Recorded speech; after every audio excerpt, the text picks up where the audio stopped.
김천에 오신 우리 모든 성도님들의 생애에 하나님의 풍성한 은혜가 함께 하시기를 축복합니다. 우리가 주님의 말씀을 들을 때 주님의 사랑이 나에게 어떻게 나타나는가 하는 관심을 가지고 말씀을 들으면서 내가 그 사랑을 내 삶으로 어떻게 나타낼 수 있을까, 그런 생각을 하면 참 좋겠습니다. 우리가 신앙을 하면서 예수님의 사랑을, 예수님의 성품을 배우는데, 예수님의 성품을 가장 함축적 있게 한마디로 말한다면 그것은 사랑입니다. 신앙을 하면서 우리는 이 세상에서 경험하지 못했던 놀라운 하나님의 사랑을 깨닫고 누리고 확신하면서 내 인생은 혼자 살아가는 것이 아니라, 우연히 살아가는 것이 아니라 특별한 그 사랑이 나의 삶을 붙잡고 인도하고 주관하신다고 하는 큰 확신과 깨달음 속에서 이전에 경험하지 못했던 놀라운 기쁨과 환희를 경험합니다. 이전에 무의미했던 우리의 삶이 그 사랑 속에서 의미 있어지고, 가치 없었던 우리의 삶의 존재가 하늘의 별처럼 소중한 존재로 떠오르게 해주는 것은 그분의 사랑입니다. 오늘은 사랑의 헌신이라고 하는 제목으로 말씀을 전하겠습니다.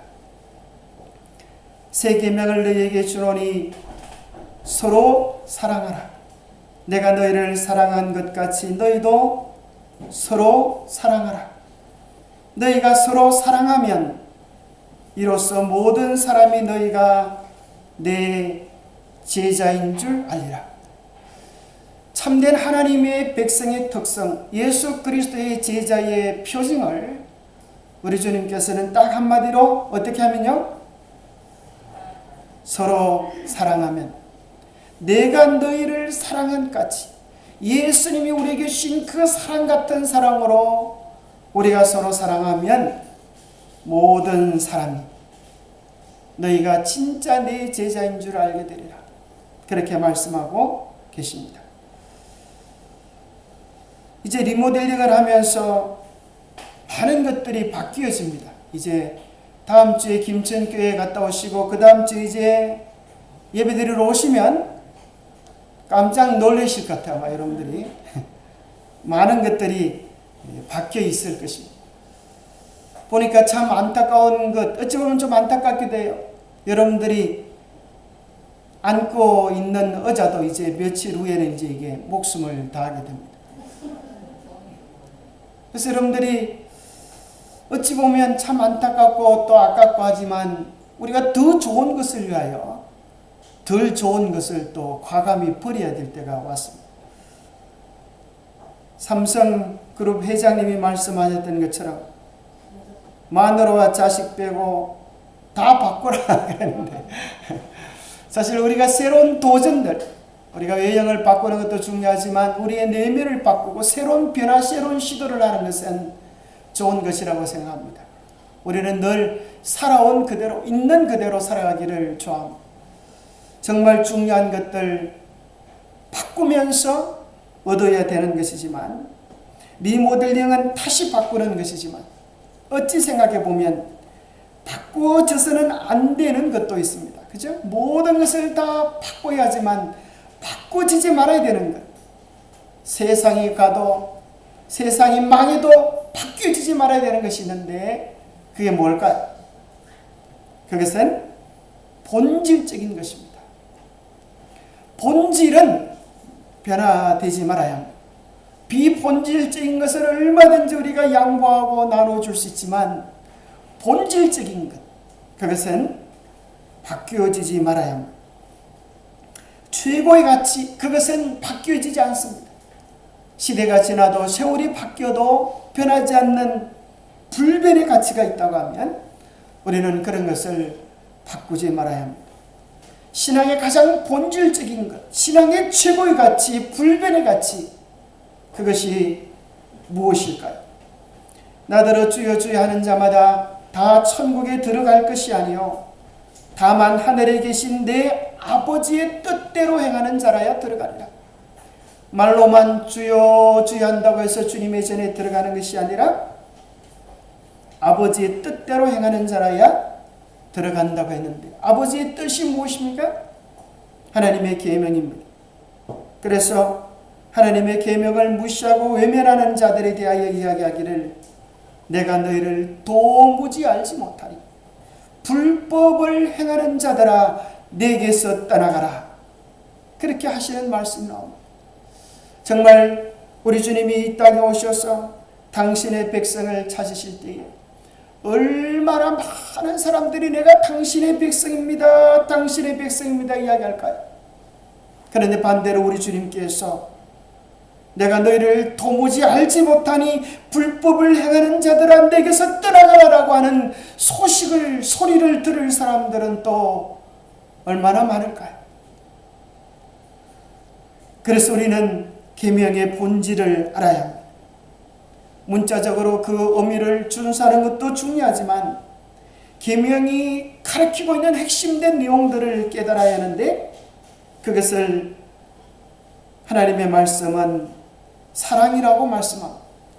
사랑하지 아니하는 자는 하나님을 알지 못하나니 이는 하나님은 사랑이십니다. 사랑은 율법의 완성입니다. 우리가 다른 것은 다 잃어도 사랑을 잃지 않게 되기를 바랍니다. 다른 것은 다 바꾸어도 우리 속에 있는 하늘에 대한 사랑, 이웃에 대한 사랑은 시간이 지나도 더 향기롭게 타오를 수 있게 되기를 바랍니다. 그래서 하나님의 사랑을 십계명이라고 이야기하면, 그 십계명을 확대하면 성경책 전부가 됩니다. 성경책 전부를 요약하면 십계명이 되고, 그 십계명을 요약하면 사랑으로 정리할 수 있습니다. 그래서 십계명은 하나님 사랑과 이웃 사랑이라고 하는 두 부분으로 나누어질 수 있습니다. 사랑하는 자들아 우리가 서로 사랑하자. 사랑은 하나님께 속한 것이니 사랑하는 자마다 하나님께로 나서 하나님을 알고, 사랑하지 아니하는 자는 하나님을 알지 못하나니 이는 하나님은 사랑이십니다. 우리가 하나님을 알고 나면 우리의 마음이 거룩한 사랑으로 회복되게 되었습니다. 그리고 그 거룩한 사랑은 우리의 심령을 불태우고 또 그 사랑으로 다른 사람을 사랑할 수 있도록 만들어 줍니다. 그래서 하나님의 뜻은 우리가 사랑하는 것입니다. 신약 성경 284절 속에 284절이 사랑으로 나타나 있습니다. 신약 성경 전체 가운데서 28절 중에 한 절이 사랑입니다. 어찌 보면 그 모든 말씀들의 깊은 의미를 하나님의 사랑을 떠나서는 도무지 생각해 볼 수가 없습니다. 마태복음이 그러하고 요한계시록이 그러하고 요한서신들은 정말 불타는 사랑으로 가득 차 있습니다. 오늘 여러분에게 이런 질문을 드려보고 싶습니다. 당신에게 있어서 당신이 이해하는 사랑은 무엇입니까? 여러분, 사랑은 뭐라고 생각하십니까?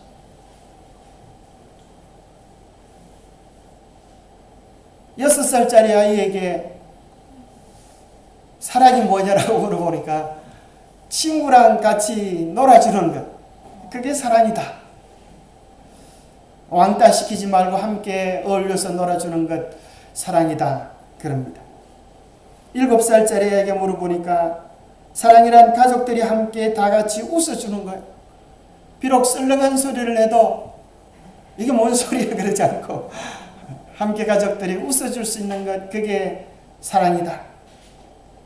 여기 보니까 15살짜리 남자애 보고 물어보니까 아직 연애 경험이 없어서 사랑이 뭔지 모르겠어요. 이놈이 알기는 아는데 사랑을 빨간 사랑만 알아 봐요. 연애만이 사랑이라고 생각하지만 그런 것이 아니지. 또 18살짜리 아가씨는 이야기하기를 사랑은 다른 사람을 위해서 희생하는 것, 그게 사랑 같다. 역시 보면 이 남자애보다는 여자가 빨리 처리되는 것 같아요. 비슷한 나이지만 생각하는 것이 좀 다른 것 같아요. 사랑은 다른 사람을 위하여 희생할 수 있는 것. 얘는 뭐 사랑을 맛을 봤는지 사랑을 물어보니까 달고 쓴 거요.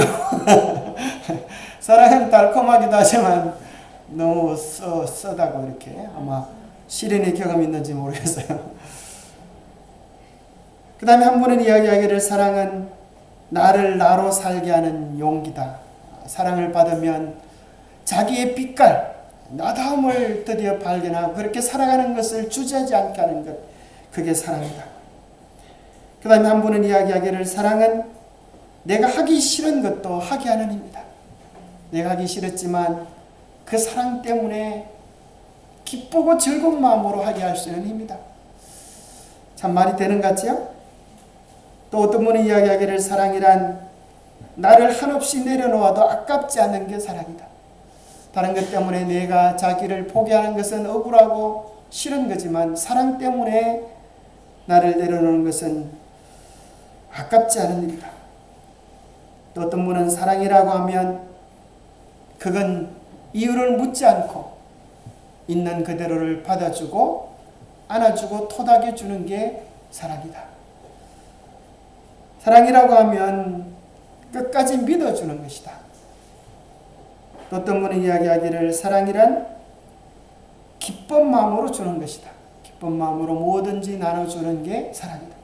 사랑하지 않고도 줄 수 있지만 사랑하면 주게 되어져 있는 것 같아요. 그죠? 마치 방귀와 사랑은 감출 수가 없어서 사랑하면 어떤 방식으로라도 그 사랑을 표현하게 되는 것 같습니다. 또 어떤 분은 이야기하기를 사랑은 모든 것을 다 이해하고 감싸주는 것이다. 좋은 면뿐 아니라 그의 단점과 부족까지도 이해하고 감싸주는 것이다. 또 사랑이란 상대방을 항상 생각하는 마음, 내 입장만 내 고집만 내세우는 게 아니라 상대방의 입장을 헤아려 주는 것, 그게 사랑이다. 또 어떤 분은 이야기하기를 나에게 있어서 사랑이란 희생하는 것, 그러나 그것이 나에게 부담이 아니고 기쁜 마음으로 즐거운 마음으로 감사한 마음으로 특권으로 여기면서 희생하는 것, 그것이 사랑이다라고 정의를 했습니다. 여러분 각자는 사랑을 어떻게 정의하십니까? 네이버 어학사전에 사랑을 쳐보니까 이렇게 나와 있습니다. 어떤 사람이나 존재를 몹시 아끼고 귀중히 여기는 마음이다. 아끼고 귀중히 여기는 마음이다. 또 어떤 사물이나 대상을 아끼고 소중히 여기거나 즐기는 마음, 즐거워하는 마음. 그 사람을 보면 인상 쓰지 않고 그 사람을 보면 생각만 하면 기분 좋아지는 것, 그게 사랑이다. 또 남을 이해하고 돕는 마음, 또 그런 일이 사랑이다. 짐을 들어주는 것, 토닥여주는 것, 그죠? 격려해주는 것, 이런 것들이 사랑입니다. 사실 사랑은 우리 하나님의 본질이고 하나님 자체가 사랑이시고 하나님께서 이 지구를 창조하실 때 그 모든 창조물의 모든 것들 속에는 하나님의 사랑이 재료가 되어져서 그 사랑이 나타난 것이 창조다. 그래서 하나님께서 우리에게 주신 모든 과일들의 맛은 달콤합니다. 그렇죠? 이 주로 벌들이 중매를 잘 하는데, 그렇죠? 그 사랑의 결실이 가져온 선물. 그래서 그들이 받은 중매비로 뭘 만들어내요? 꿀을 만들어요. 꿀 맛은 사랑 맛이라 그래서 서로 사랑하면 상대방을 뭐라고 불러요? 그렇게 부르는 분 계세요? 흔이라고 해요. 꿀이라고. 당신을 보면 꿀이 쏟아진다고 이렇게 표현하지 않습니까? 사랑의 맛은 그렇게 달콤하고 좋은 것 같습니다. 사랑은 하나님께서 우리에게 불어넣어 주신, 인간에게 불어넣어 주신 가장 고상한 감정이 아닐까. 그죠? 사람이 사랑할 수 있다고 하는 것, 그리고 사랑을 위하여 자기 자신을 기꺼이 희생할 수 있는 것, 그것은 하나님 다움이 아닐까. 그렇죠? 하나님께서 우리를 처음 창조하실 때 하나님의 형상으로 창조하셨는데 죄로 말미암아 뭘 잃어버렸어요? 하나님의 형상을 잃어버렸습니다. 그 잃어버린 하나님의 형상이라고 하는 것은 가장 숭고하고 고귀한 자기 희생의 사랑을 우리가 잃어버리게 된 것은 아닐까. 하나님은 사랑이십니다. 너무나 많이 들은 말씀인데 그 사랑을 나는 어떻게 경험하고 어떻게 나누어 주고 있는가 한번 우리 자신을 생각해 보게 합니다.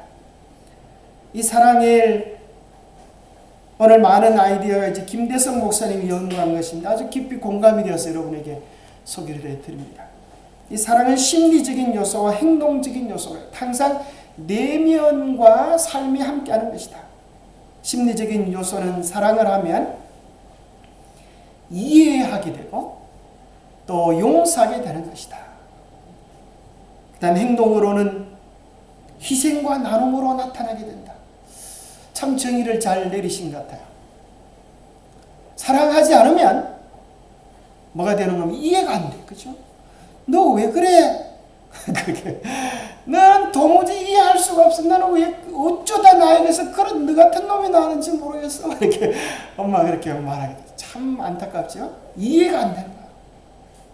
왜 그러는지 이해가 안 되는 거야.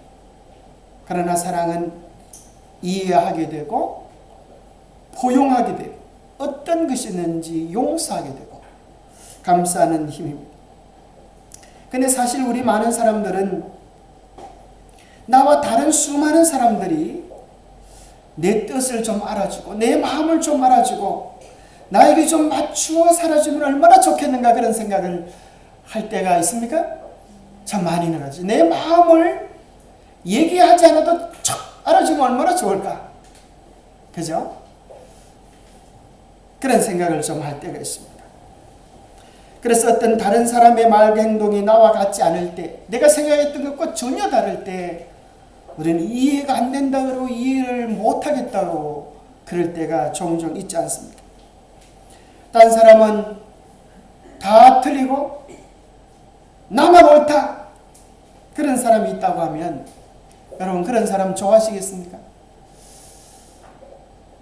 근데 사실 우리는 다 그럴 수 있는 경향성들을 가지고 있어요. 그래서 세상에 나쁜 사람이 어떤 사람이라고요? 세상에 나쁘리라고 생각하는 사람이 나쁜 사람입니다. 어떤 사람이 좋은 사람입니까? 조화로운 사람이 좋은 사람입니다. 이 사람과도 어울릴 수 있고 저 사람과도 어울릴 수 있고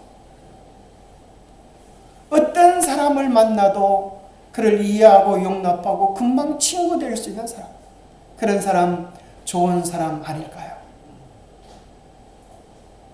어린아이들은 그런 것 같아요. 희한하죠?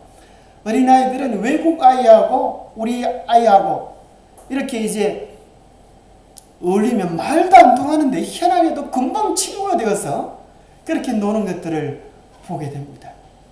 어린아이들의 마음은 맑고 깨끗한 것 같아요. 그렇죠? 그래서 금방 친구가 될 수 있는 것 같아요. 말이 안 통해도 마음이 통하는 것 같아요. 그러면 예쁜 사람은 어떤 사람일까요? 예수님 뿐인 사람, 예수님의 마음을 가지고 서로를 예수님처럼 대하고 예수님의 향기를 나타내려고 하면 그 사람 우리 주님 눈에 예쁜 사람 아니겠어요? 우리는 주로 상대방이 잘 이해되지 않을 때 가만히 생각해 보면 나와 다른 것 때문에 이렇게 오해를 하기 쉬워요. 여자분이 말이 많으면 왜 저렇게 말이 많을까? 대부분 남자보다 여자가 더 말이 많잖아요. 왜 그렇게 저렇게 말이 많을까? 그 여자는 말 한마디를 가지고 100만 마디로 풀어낼 수 있는 능력이 있다는 거야. 그 남자가 이렇게 생각해. 왜 저렇게 말이 많을까? 꼭 여우 같네. 이렇게. 그럼 되겠어요? 안 되겠어요? 다른 것에 대하여 그죠? 조화롭게 생각할 때 인생은 컬러로 바뀌어지는 것입니다. 탄식으로만 세상을 보면 얼마나 세상이 맛이 없을까? 반대로 말이 없는 남자를 보면 여자는 이해가 안 되는 거예요. 남자는 100만 마디를 한마디로 요약할 수 있는 힘이 있다는 거예요. 한마디만 하면 끝인데 뭘 그렇게 말이 많아? 여자분들이 막 전화를 1시간 하고 나서 중요한 것을 우리 만나서 얘기하자. 그러면 저 사람들 때까지 무슨 소리였어? 이렇게 이해가 안 되는. 이 여자는 또 남자를 보고 왜 저렇게 말이 없을까? 꼭 공감내. 그렇게 이야기하기도 한다 그랬잖아요. 저런 사람하고 살면 얼마나 답답할까. 근데 사실은 어떤 사람은 말이 많고 어떤 사람은 말이 적습니다. 누가 문제입니까? 아무도 문제는 없어요. 문제라고 생각하면 그때부터 문제가 유발되는 겁니다. 말이 많으면 말이 많아서 좋고, 말이 적으면 적어서 좋고, 각자의 기질대로 아름답게 이해하면 좋은데, 많은 경우에 우리는 어떻게 이해를 하는가 하면 내 입장에서, 내 경험 속에서 이해합니다. 그 사람이 밥을 못 먹었대 그러면 어떤 사람은 이렇게 생각합니다. 연세 많아서 입맛이 없어 밥맛이 없는 사람은 밥 못 먹었대 그러니까 무슨 생각이 들까요? 그 사람도 나처럼 이제 나이가 돼서 밥맛이 없나 모양이구만 이렇게 생각해. 이가 아파서 밥을 못 먹는 사람은 그 사람 어디가 아프구만. 돈이 없어서 밥 못 먹어본 사람은 그 사람 돈이 주머니에 다 떨어진 모양일세. 다 이해하는 건 뭐 때문에 그래? 똑같은 경험이지만 똑같은 한 소리를 듣지만 자기 경험을 기초로 해서 우리는 상대방을 이해할 수 있게 됩니다. 그런데 우리가 이해를 상대방을 잘 이해가 안 되는 이유는, 사랑은 이해와 용서인데 이해가 잘 안 되는 이유는 뭐가 다르기 때문에 그래요? 그 사람의 입장의 처지에 서본 경험이었기 때문에. 그래서 영어의 understand, 이해라고 하는 말은 밑에 서는 것이다. 그 사람 입장에 서보는 것이다. 그 사람이 신은 신발을 신어보는 것이다. 그런 뜻이죠. 그래서 사실 우리가 태산에 걸려 넘어지는 사람은 없지만 작은 돌뿌리에 걸려 넘어지는 것입니다. 그 작은 것이 이해가 안 되면 오히려 큰 문제들이 유발하기도 합니다. 대부분 어떤 상황과 사건은 같지만 사람들마다 말과 행동이 다 다르게 나오는데 그 이유는 뭐 때문에 그렇습니까? 그 사람의 유전적 요인이 틀리고 성장 환경이 다 다르기 때문이라 그래요. 그래서 어릴 때부터 부모로부터 들었던 그 얘기를, 그러한 말들을 우리는 자연스럽게 우리 몸에 배어졌고 그렇게 행동한다고 하는 것입니다. 그래서 이 가정과 건강에도 이야기하기를, 우리는 성격과 습관과 교육에 있어서 너무나 다르기 때문에 사물을 관찰하는 우리의 방법도 다양하다. 우리의 살아온 경험이 다 다르기 때문에 방법도 다르고 우리는 서로 다르게 판단한다. 심지어 진리에 대한 이해마저도, 성경에 대한 보는 견해마저도, 생활에 관한 우리의 생각은 모든 면에서 동일하지 않다. 모든 특수한 점에서까지 똑같은 경험을 한 두 사람이 있을 수 있을까? 거의 불가능한 것입니다. 참 신기한 것은 쌍둥이도 생각이 다를까요? 희한하죠. 똑같은 환경 속에서 일란성 쌍둥이로 똑같은 모습인데도 물어보면 전혀 다른 것입니다. 세상에 나와 똑같은 사람은 아무도 없습니다. 그런데 우리는 때로 모든 순간에 내가 기준이 되어야 한다고 생각하는 착각 속에 빠질 때가 많습니다. 내 기준을 다른 사람에게 강요하면 그 주변 사람들이 힘들어지게 됩니다. 그것은 마치 방귀와 같아서 자기는 시원하다, 나는 화풀이해서 시원하다 그럴지 모르겠지만 옆에 있는 사람은 몹시 불편한 것입니다. 그래서 우리는 나와 같지 않은 사람, 나와 다른 사람들을 이해하려고 노력하는 개인적인 수고가 필요합니다. 이것이 사랑입니다. 그 사람의 처지와 형편까지 내려가서 그 사람의 삶을 헤아려 주는 것, 이것이 사랑입니다. 한 번은 어떤 강도가 한밤중에 남의 집에 들어가서 총을 겨누고 손들어! 죽기 싫거든 손들어! 근데 이 사람이 한쪽 팔만 드는 거야. 한쪽 손도 마주들어. 그러니까 이분이 이 팔이 50개리 와가지고 올릴 수가 없다는 거예요. 그 소리를 듣자마자 이 강도가 총을 내려놓고 가서 끌어안더랍니다. 사실은 내가 도둑질한 이유가 지금 한쪽 팔이 아파가지고 돈 벌 길이 없어 생겼는데 나와 똑같은 처지의 당신을 만나니까 내가 얼마나 위로가 되는지 모르겠다. 동병상련인 것입니다. 경험이 다르기 때문에 우리는 이해되지 못했던 것들을 이해하기 위하여 때로 하나님은 우리에게 예기치 않은 상황 속으로 우리를 이끌어 드릴 때도 있습니다. 찬밥을 먹어보지 않은 사람, 배가 고파 굶었지만은 밥이 없어 굶주려 본 경험을 해보지 않은 사람은 그러한 사람의 심정을 이해할 수 없습니다. 다른 사람의 기질과 형편을 이해하기 전에는 우리는 함부로 다른 사람에 대하여 이야기할 자격이 없습니다. 그 사람의 처지와 형편을 충분히 알기 전에 그 사람 보고 이렇게 해야 한다고, 이게 믿음이라고 이렇게 할 수 없다고 하는 것입니다. 먼저 우리에게는 이해하고 사랑하려고 하는 마음이 필요합니다. 그래서 학문적으로도 사람을 MBTI라고 하는 유형을 통하여 기본적으로 그죠? 이렇게 8가지로 분류를 합니다. 크게는 외향적인 사람, 내향적인 사람으로도 분류할 수 있죠. 어떤 사람은 성격이 활달한 걸 좋아하고, 어떤 사람은 조용한 걸 좋아하고, 어떤 사람은 스트레스를 받으면 막 싸돌아다니는 걸 좋아하고, 어떤 사람은 집구석에 치백해가지고 굴속에 들어가서 침묵하기를 좋아하고, 사람이 다 다른 것입니다.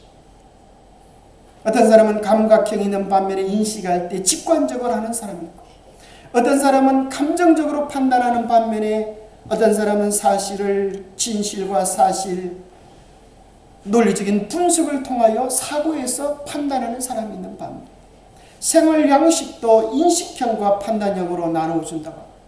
또 이것뿐만 아니라 우리가 아는 것처럼 4, 4, 16, 또 이것이 합쳐져서 16가지 유형을 만듭니다.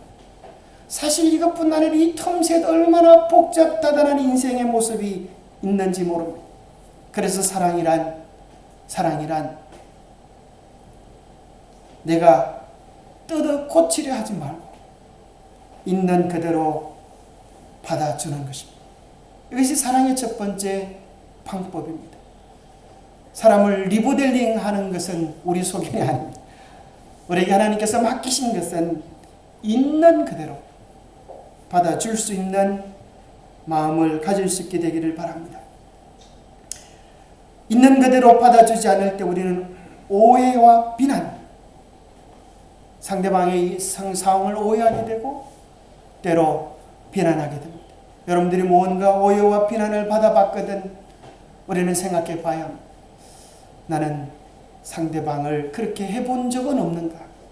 한 번 더 생각해 보면 우리는 다른 사람의 처지를 깨달을 수 있게 됩니다. 저기 임건지 쌤한테 이런 카톡 문자를 받았습니다. 제 교회 통장을 하나 정리하고 이제 돈을 이제 갖다 놓으니까 우리 공상금을 위해서 1억 이상의 돈이 생기니까 제가 교회 통장 명의 대표자거든요. 그러니까 졸지에 이제 제 명의로 억대 돈이 됐다고. 억대 돈을 가지고 계신 목사님 최고 부자시네요. 그렇게. 그 얘기를 들어가지고 갑자기 기분이 좋아져요. 제가 졸지에 내 손에 들일 수 있는 돈은 없지만 억대 부자가 된 것입니다. 근데 이사를 하려고 이제 내일 우리 집에 이사하는 날인데 이사하려고 하면 뭐가 필요합니까? 노건도 필요하고 박스도 필요하고 그래가지고 이 억대 부자가 이제 빈 박스 구하러 이렇게 주소를 나갔어요. 길거리. 근데 우리 집사람이 이제 노건 사러 갔는데 노건 하나 사는데 옛날에는 1,500원이었는데 어떤 가게가 보니까 2,500원이라 그래요. 그래서 왜 이리 비싸나 싶어서 딴 데 가서 세 군데나 돌아다녔는데 그런 노건이 또 없어요. 그래가지고 결국 그 노건을 2,500원 쪽을 사가지고 길에 떨어져 있는 그냥 올라가는데 우리 집사람이 전화 와가지고 여보 박스 길 가다 혹 있으면 주소라고 전화가 왔어요. 그래가지고 제가 박스 중에서 그래도 좀 괜찮다거나 쓸만한 놈을 가려가지고 자전거에 실으니까 그 먼 거리에서 자전거를 탈 수가 있겠어요 없겠어요? 그래 끌고 왔잖아요. 힘들게 타지도 못하고 끌고 와가지고 갖다 줬는데 우리 집사님이 하시는 말씀이 이렇게 말씀하죠. 여보 얼마나 수고 많았어요. 이렇게 하면 좋겠는데 이걸 뭐로 가지고 왔어요? 저는 그 중에서 아주 좋다고 하는 놈 가려가지고 왔는데 우리 집사람 눈에는 마음에 드는 놈이 한 놈도 없었나 봐요. 저는 엄청 수고해서 갖다 줬는데 이걸 뭐로 가지고 왔어 하는 소리를 듣는 순간 눈에서 눈물이 날라 그랬단 말이었어요. 얼마나 서운했는지. 상대방의 입장과 처지를 모르면 우리는 너무 쉽게 말을 할 수 있고 또 겉으로 나타나는 행동만으로 이해할 수 없기 때문에 사실 알고 나면 비난할 수 있는 일은 거의 없습니다. 그 사람이 그럴 수밖에 없었던 사연들을 다 가지고 있습니다. 그래서 이런 귀한 교훈이 있습니다. 성자는 자신의 감정을 갖고 있지 않다. 남들의 감정이 곧 그의 감정이다. 그는 선에는 선으로 대하며 악에 대해서도 선으로 대한다. 참 귀한 교훈이라고 생각합니다. 그래서 성자는 자기의 감정을 가지고 있지 않다. 자기가 기분 나쁘다고 해서 그것을 남에게 기분 나쁘게 표현하지도 않고 마음이 슬픈 사람을 보면 슬픈 마음으로 공감하고 기쁜 사람을 보면 함께 기뻐할 수 있는 것, 그것이 주님께서 주신 사랑의 표현이 아닐까요? 어찌하여 형제의 눈 속에 있는 티는 보고 내 눈 속에 있는 들보는 깨닫지 못하느냐. 때로는 상대방의 허물이 보일 때에 이 들보를 그림으로 그려보면 이렇게 대들보를 그려. 눈에는 이렇게 큰 나무 대들보가 있는데 상대방 눈 속에 있는 티끌을 뺀다고 하니 그것을 들고 핀셋으로 뺀다고 하니 얼마나 자가당착입니다. 우리 주님께서 자신을 비난하고 저주하고 욕하는 자들에 대하여 한마디도 비난하지 않으시고 아버지여 저희를 사하여 주옵소서. 자기 하는 것을 알지 못함입니다. 오히려 예수님께서 그들을 이해하고 심지어 용서하시고 진심에서 우러나오는, 정말 진심에서 우러나오는 이해와 용서를 하시고 더 나아가서 그들을 적극적으로 사랑하셨습니다. 심지어 자기를 죽이는 자들을 향하여도 그분의 사랑은 포기되지 않으셨습니다. 내가 너희를 위하여 죽으려고 하는데 네가 내 자존심을 상해서 더 이상 내가 너를 위한 수고를 못하겠다 하지 않으셨습니다. 끝까지 주님은 십자가를 지었습니다. 그래서 사랑이란 이해와 용서, 더 나아가서 끝까지 사랑을 포기하지 않는 것, 그것이 우리 주님께서 보여주신 사랑의 모범입니다. 그래서 이제 우리는 사랑을 연습해야 할 필요가 있습니다. 마치 지가 먹고 싶지만 친구를 위하여 사과를 건네주는 것처럼 이제 우리도 알고 있는 사랑들을 내 삶에서 연습하면 어떻겠습니까? 이해와 용서, 사랑을 실천하는 것. 누구든지 하나님을 사랑하노라고 그 형제를 미워하면 이는 거짓말하는 자니 보는 바 그 형제를 사랑치 아니하는 자가 보지 못하는 바 하나님을 사랑할 수가 없느니라. 너희가 서로 사랑하면 이로써 모든 사람이 너희가 내 제자인 줄 알리라. 그래서 그리스도인의 제자되어 온 아름다운 모습은 희생을 즐거워하고 나누기를 즐거워하는 것입니다. 심지어 누군가 우리를 대적할 때라도 거기에 대하여 한가하는 정신을 가지지 않고 끝까지 사랑하고 섬기는 것입니다. 사랑은 희생하고 양보하고 손해를 볼지라도 그것을 즐거워하는 것입니다. 어쩌면 손해라고 하는 것, 수고라고 하는 것은 사랑이 아닙니다. 왜냐하면 사랑은 그 모든 것을 특권으로 여기는 것입니다. 사랑하는 사람을 위하는 마음은 자기의 것을 내어주면서도 그것을 준다고 생각하지 않고 자기가 할 수 있는 귀한 특권이라고 생각합니다. 우리의 마음속에 사랑이 있어서 희생할 때 우리는 가족을 위하여 밥을 하면서도 행복할 수 있습니다. 그러나 사랑이 식어지면 귀찮아지기 시작하고 짜증이 나기 시작하고 불평이 쏟아지기 시작합니다. 똑같은 일을 하면서도 사랑이 있느냐 없느냐에 따라서 행복한 삶을 살기도 하고 불행한 삶을 살기도 합니다. 진정한 사랑은 희생을 기쁨으로 여기게 합니다. 그래서 사랑을 우리 안에 가질 때 그것은 놀라운 에너지가 되어서 우리가 할 수 없는 일들을 기쁨으로 하게 하는 힘이 되어집니다. 사랑의 본질은 주는 것입니다. 그래서 주님의 사랑이 우리 안에 있으면 우리는 기쁨으로 섬기며 기쁨으로 희생할 수 있게 될 것입니다. 사람은 사랑을 베푸는 자에게 정신적이며 내면적인 기쁨을 줄 뿐만 아니라 우리의 사회생활을 무상의 기쁨으로 만들기 위한 중요한 조건이다. 사랑이 우리 속에 있을 때 우리는 내면적 기쁨을 누리게 될 것입니다. 신은 우리를 사랑을 주는 구조물로 만들었다. 사랑을 줄 때 우리는 강해진다. 세상은 우리의 행복이 다른 사람이 우리를 얼마나 사랑하느냐에 달려있다고 믿게 만들었다. 그것은 거꾸로 된 생각이다. 그러한 생각 때문에 많은 문제가 생겨났다. 우리의 행복은 우리가 얼마나 많이 받느냐가 아니라 우리가 얼마나 사랑을 주느냐에 달려있다. 이제 여러분들은 불행하실 필요가 없습니다. 이제는 고독해 하실 필요가 없습니다. 받기 애타는 마음에서 주는 자로 사시면 되는 것입니다. 사랑을 나누느냐 그렇지 못하느냐에 따라서 우리의 건강도 행복도 생명도 달려 있습니다. 목숨이 아깝거든.